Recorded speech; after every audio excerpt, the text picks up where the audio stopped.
I'm standing right now.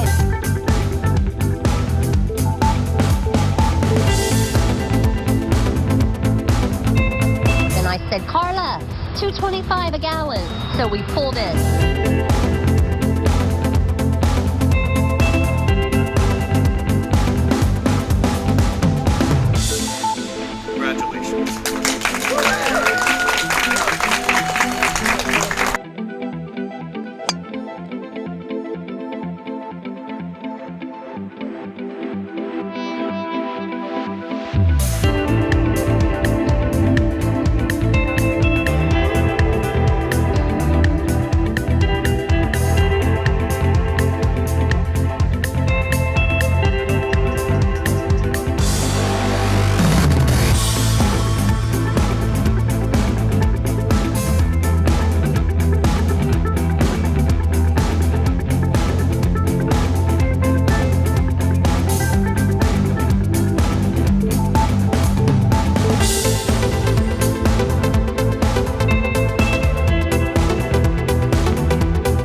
Crash landing happened south of Siesta Key Beach minutes before noon on Tuesday. And the pilot was able to put the plane down on the beach in a really less populated area in order not to endanger any citizens. Earl Swan from Bradenton was the pilot of this Red Pitts S-2B biplane. He was coming out of the Sarasota-Bradenton Airport and was just on a training flight. Swan put out a mayday call and said he was experiencing engine problems before the crash landing that ended with his biplane upside down in the surf. All he really did say was he saw Siesta Key Beach, he saw there was a lot of people out on the beach.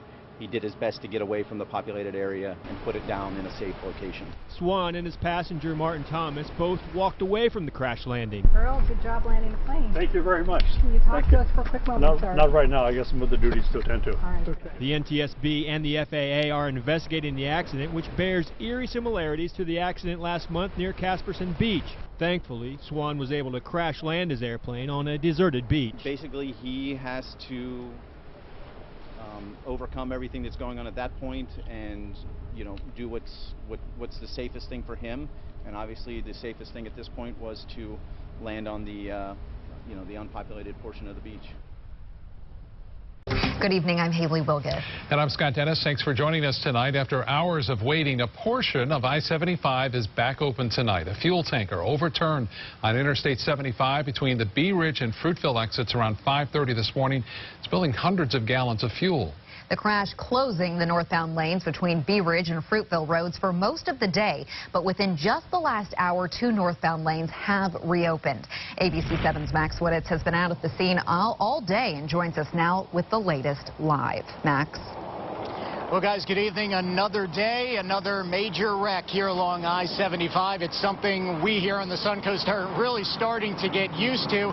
In this case, a portion of the northbound lanes were closed down for a good 10.5 hours up until about 4:30 this afternoon. The morning commute comes to a screeching halt along I-75 as the driver of this fuel tanker crashes his truck into a grassy area off to the side of the interstate.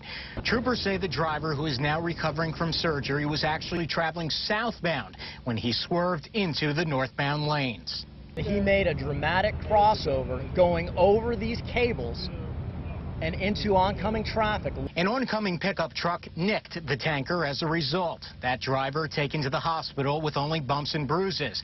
It could have been a lot worse. When you think of him coming across, crossing 3 northbound lanes, and for him not to hit anyone or no one to hit him, I mean, we're knocking on wood. We feel extremely fortunate. All day long, multiple first responders on the scene. 19 fire trucks in total pouring foam on the 250 to 500 gallons of fuel that leaked and vacuuming out the rest. Drivers in the southbound lanes of I-75 slowed down to watch the massive effort coordinated by Sarasota County Emergency Management. The emergency management staff back at the Emergency Operations Center was gathering the resources that we needed. We requested SCAT buses for air conditioning, you can see, for the firefighters to rehab. Salvation Army for feeding, Red Cross for rehabilitation and feeding, porta potties, getting the Department of Environmental Protection response, and just bringing any assets here that we can to support the operation itself. Around 2:30, the tanker and crew cab hoisted from the ground using cranes. Now comes the investigation into why and how this happened.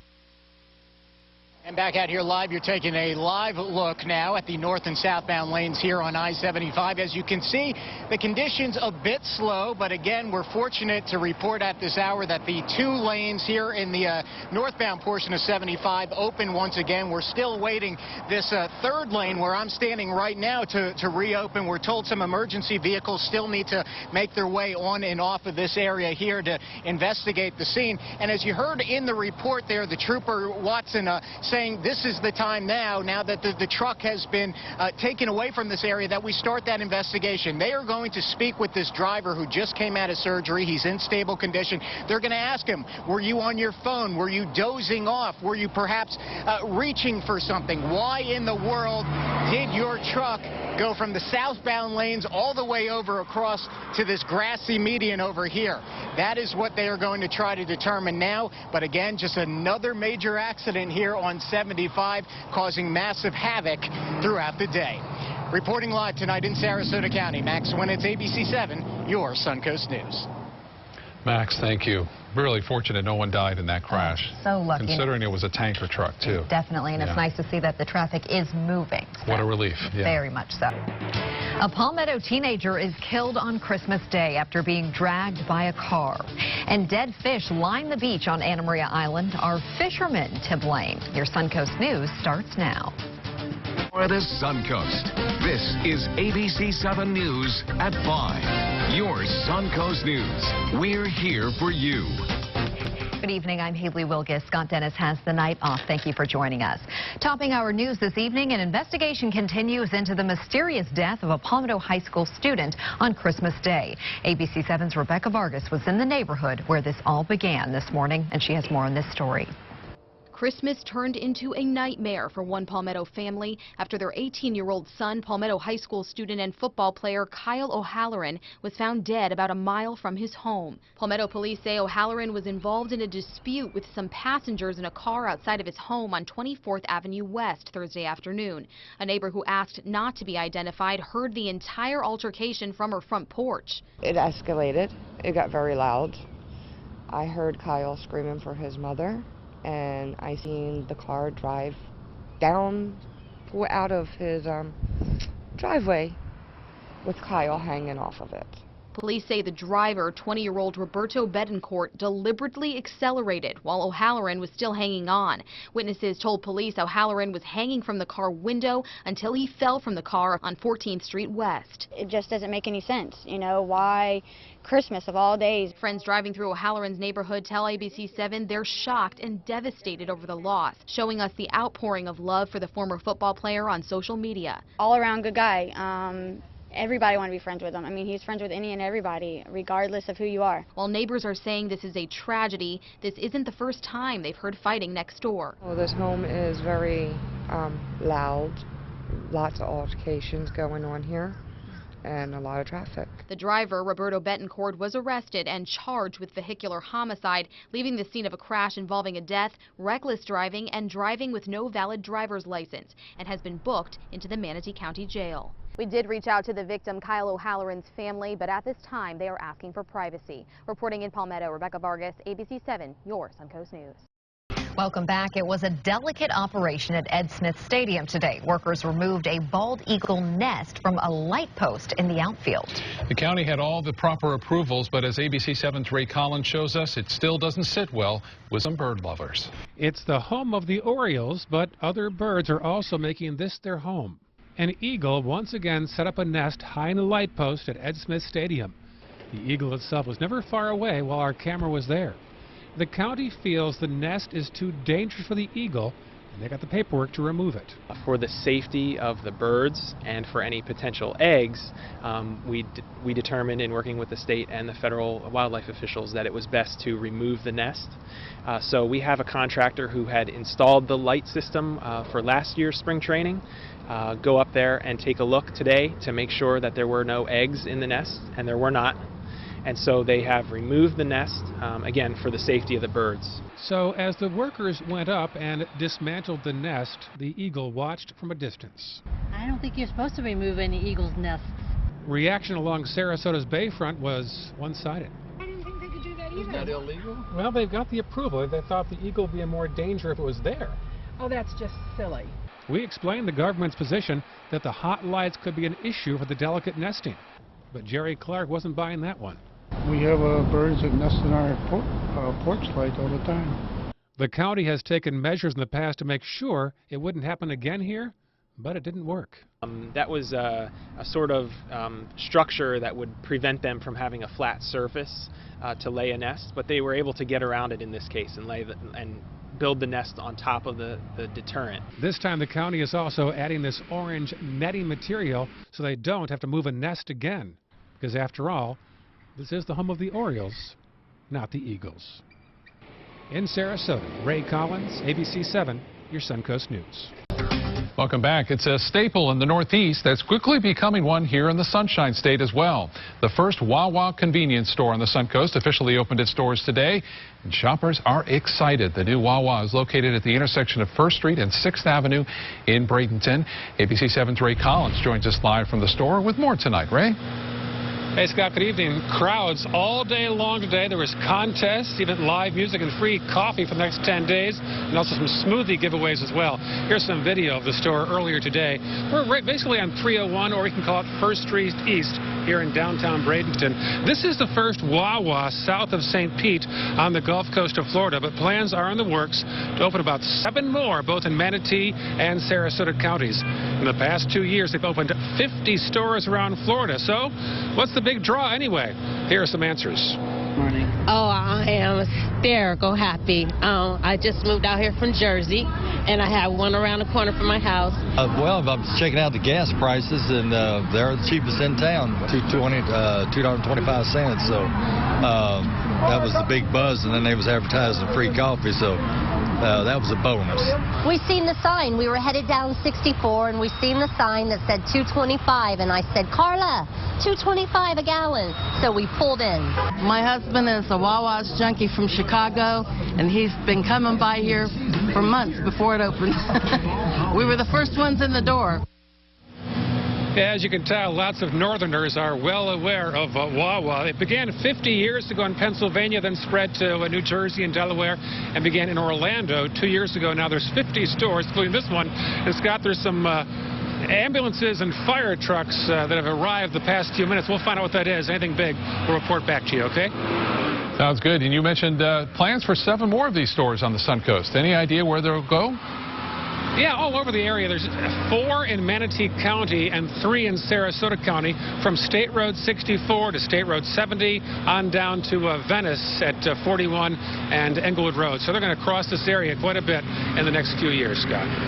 And they're a big hit already, apparently. All right, Ray Collins reporting live in Bradenton tonight. Thank you, Ray. It's Christmas Eve, of course, and while many are already wrapping their presents and putting them under the tree, others are still out shopping. It was down to the wire for many here on the Suncoast. ABC 7's Rebecca Vargas caught up with a few shoppers today and has more. Christmas snuck up on many this year. With a shorter window between Thanksgiving Day and Christmas Day, many on the Suncoast found themselves behind in their shopping. Usually I'm all done and ready to go, but This year, not so much. At the mall at University Town Center, doors opened at 8 a.m., but some shoppers were waiting outside even earlier. We came early hoping to beat the crowd. They say it'll be packed by noon, so our thoughts were get in and get out. There's nothing like a tight deadline to keep people focused. And at the mall at UTC, they made it even easier for shoppers this year, rolling out a free app this week, helping you map out the mall, plan your shopping trips, save your favorite stores, and find deals at each store. It's a great way to navigate the shopping center and a map where you want to go and what stores that. Very similar to using our interactive directories that we have. Robert Romano made a dent in his list in just over an hour, a list he saved for the very last day. Everything today. But Romano wasn't alone. Parking lots were packed at the shops at University Town Center across the street. Suncoast shoppers on a mission to find last-minute gifts for loved ones. Oh, not alone at all.